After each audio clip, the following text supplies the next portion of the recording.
Boys, ano, oh.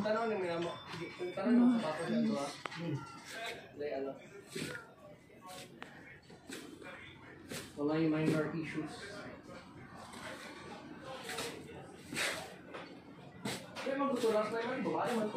Lakers. Asan ang white niya? Walang uwi na siya. Ang previous niya sa mga Chicago Bulls, right? Ayan. Ayan, salamat. Sunod na saan? Sports block. Okay, Lakers salamat block. Salamat.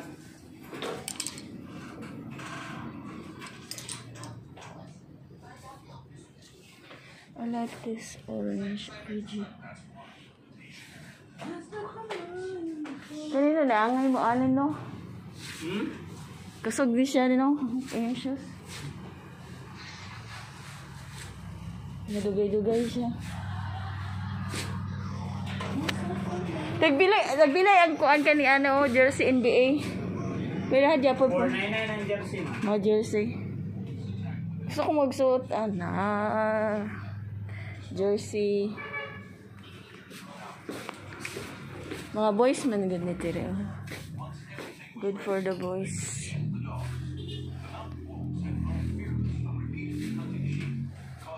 Jersey short, oh. Shoes.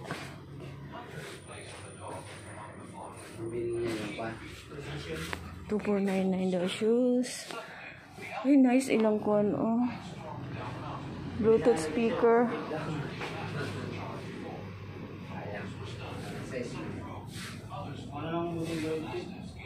Dry fit.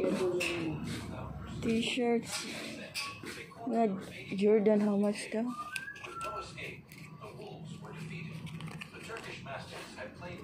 Tapi na t-shirt nga ni dry fit. 299 na. Oh, grabe ko na. Wala pa siya, ano.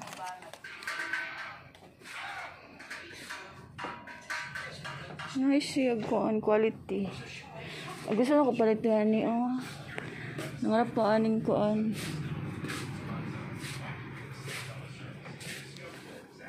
Kani, jersey, sando.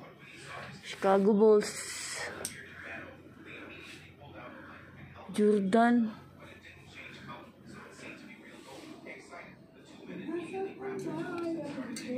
Ano ay full red o XL?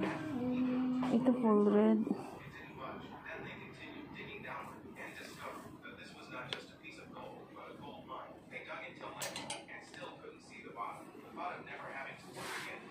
Black sports.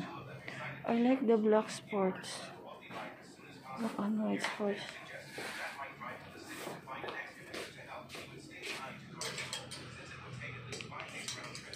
Oh, sales boy niya. I like OKG. Kailangan ko sa dry fit na hindi magkuhan. Sige. I-check na ako niya. Ay, black and white yung sports akong gusto. Yes, guys.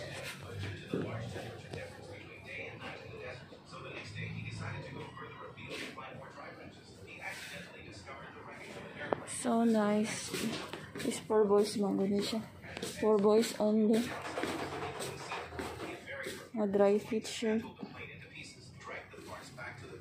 Set up a makeshift tent. Through the window, he could just see the gold in the distance. Reassured, he quickly fell asleep, but he didn't expect that the desert sun was so harsh that it burned his forehead with T-shirts mostly black. Worried that he might die there, he used a rock to knock down a large piece of gold. Thanks for the chance. Love you all. I like the sand, the jersey.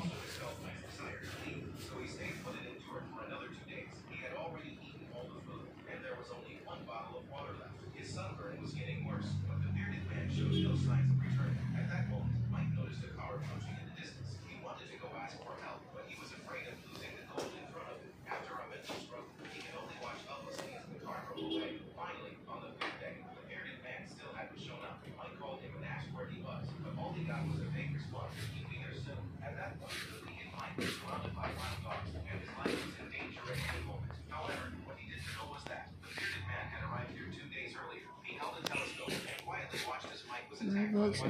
Kapila na yung ano nyo nga bag. 1 tray, ma'am. Nice. O, dako. Malak dako.